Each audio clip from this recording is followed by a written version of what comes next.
Imagine standing at the edge of existence, desperate for something real, something no book, no sacred chant, no whispered legend can ever truly give. Zen Buddhism is born in that fire, a raw, urgent cry from the human soul. It does not offer tidy answers or polished doctrines. It invites you into a storm, a battle against the very nature of thought itself. The restless heart seeks truth not in comfortable stories, but in the fierce immediacy of direct experience, the kind that rattles your bones and strips away illusions. In Zen, knowledge means nothing if it is not lived, tasted, endured. Words fail, philosophies crumble, and all that remains is the burning, unrelenting present, daring you to wake up. This is not a gentle path. It is a call to break free from the soft cages of belief and step, trembling, into reality as it is, blinding, magnificent, and terrifying. Zen does not coax you toward enlightenment. It demands that you live it with every fiber of your being. To seek Zen is to ignite a fire in your chest and to understand, finally, that real truth cannot be carried in words. It must be lived. In a world crumbling under the weight of hollow rituals and empty prayers, Bodhidharma arrived like a storm tearing through stagnant skies. He did not bow to emperors or flatter monasteries lost in ceremony. He came bearing only a radical, unsettling truth. Awakening lies within you and nowhere else. With fierce silence and burning eyes, he challenged everything that centuries of tradition had built. No scriptures, no chants. No gods could save you. Salvation, he declared, is found by plunging deep into the wild, ungovernable heart of your own mind. And to prove it, he performed an act so defiant, so haunting, that it echoes through time. 9 long years, seated motionless, staring into a blank, unyielding wall. Not praying, not seeking comfort, just confronting the vast, merciless landscape within, day after day, as seasons bled into one another. Imagine the terror, the loneliness, the raw ache of facing yourself with no escape. That was Bodhidharma's revolution, awakening not through study, but through a ruthless, intimate war with the self. His silence was louder than 1,000 sermons. His stillness roared across centuries. In that brutal patience, he taught the ultimate truth of Zen, that enlightenment does not arrive in flashes of ecstasy or grand visions. It blooms, slowly and mercilessly, from the ashes of everything false you dare to burn away. In Bodhidharma's daring defiance, Zen found its wild heartbeat, and in his shadow, generations still tremble awake. From a moment he lost his parents as a boy, Dogen Zenji lived with a hollow echo inside him, a relentless ache that no prayers could silence. Even as he entered the monasteries of Japan, cloaked in ritual and tradition, the question gnawed at his soul like a fire. If all beings are already born with Buddha nature, why must we practice at all? No one could give him an answer that satisfied the storm raging in his heart. Restless, tormented, he abandoned the familiar and sailed into the unknown, crossing violent seas to reach China, not for comfort, but for truth. There, under the stern gaze of Master Rujing, Dogen found no easy comfort. He was broken open, stripped bare, forced to confront a truth far more terrifying and exhilarating than he had ever imagined. Practice and enlightenment are not two things. They are not cause and effect. They are not distant goals. Practice is enlightenment, and enlightenment is practice in every breath, in every step, in the very act of sitting down in silence. In that revelation, the storm inside him did not vanish, it transformed. It became the fierce wind that carried him home, carrying a fire that would ignite Zen in Japan. Dogen would teach that every moment is the path itself. There is no waiting, no hoping, no postponing. When you sit, you awaken. When you bow, you become the cosmos. To live is to practice. To practice is to awaken. And to awaken is to finally realize that the answer was never hidden. It was alive in every heartbeat all along, waiting for him. and for all of us to see. We live like sleepwalkers, trapped between the faded ghosts of the past and the glittering mirage of the future, and Zen tears through that illusion like a blade. In the fierce clarity of Zen, there is no yesterday to regret, no tomorrow to chase. There is only the ruthless, breathtaking now, raw, immediate, and utterly inescapable. Time does not flow like a river. We are the ones drifting, lost in dreams. Zen calls us to wake up and stand still against the raging current, to realize that eternity is not some distant paradise, but the pulse pounding in our veins this very second. The battle is brutal because our minds rebel, clinging to memories, to plans, to everything but this burning instant. We are addicted to the stories we tell ourselves, what we were, what we might become. But Zen demands a terrifying surrender, the annihilation of all distractions, the collapse of all fantasies. To live in the now is not a passive peace. It is a warrior's stance of fierce vigilance. Every breath becomes a battlefield where you fight to stay awake, to claim the only thing that is real. In Zen, there is no glory in reminiscing, no salvation in hoping. There is only the quiet, endless miracle of being, here now utterly alive.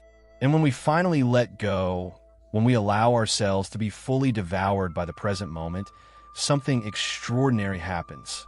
We discover that the now is infinite, vast beyond imagination, and that within this fleeting heartbeat, the entire cosmos is singing.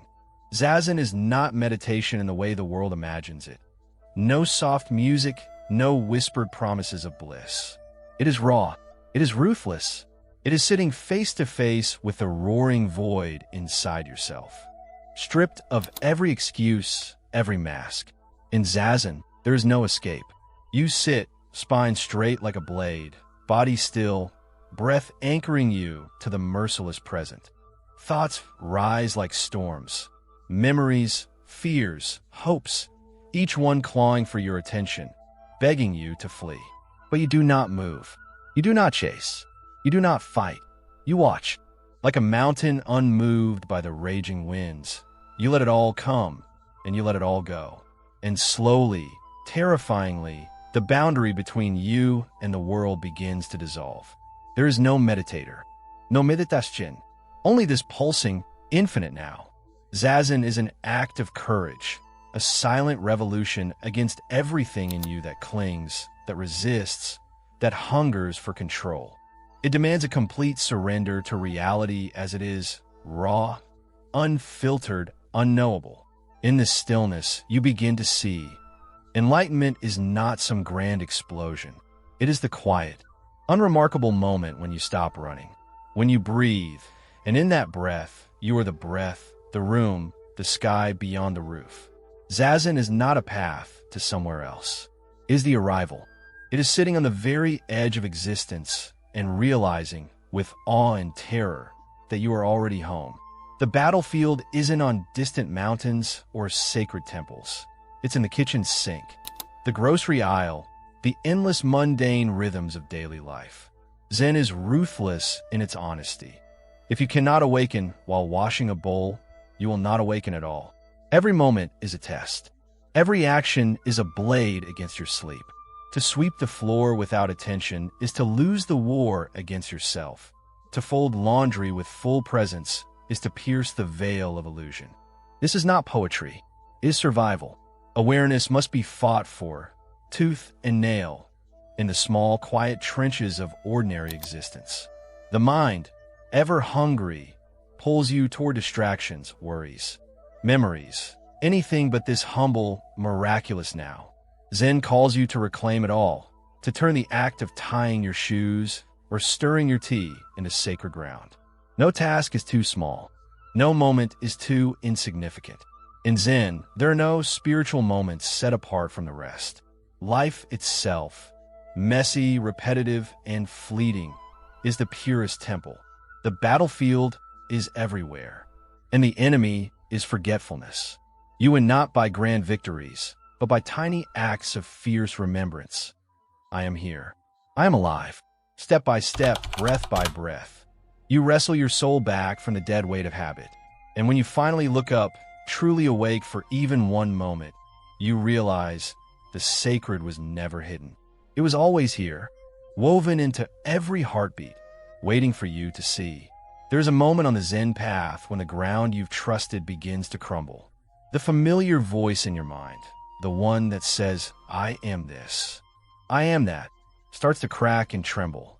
Zen does not politely ask you to transcend your ego. It rips it from your grasp, leaving you naked in a terrifying vastness. To study the self, Dogen taught, is to forget the self. And forgetting the self is not some gentle drift into peace. It is a violent unmasking, a free fall into emptiness so complete it takes your breath away. Who are you when the stories end? Who are you when the mirrors shatter? Zen demands you face this unbearable question without flinching. And it is here, trembling on the brink of nothingness, that a strange, aching freedom is born. Without the chains of identity, without the desperate need to be someone or prove something, you are free to simply be, not as an idea, but as life itself, boundless, formless, luminous. The terror of emptiness gives way to awe. What you thought was death is a doorway. What you feared was loss is liberation. In a collapse of ego, you do not vanish. You expand, becoming as vast and quiet as the sky. Zen shows us that the greatest miracle is not becoming someone greater. It's realizing you were never separate to begin with. You were the river. You were the wind. You were the silence between each heartbeat all along. At the end of all striving, Zen offers no grand reward, no golden gates flung open in triumph. It offers only this, surrender.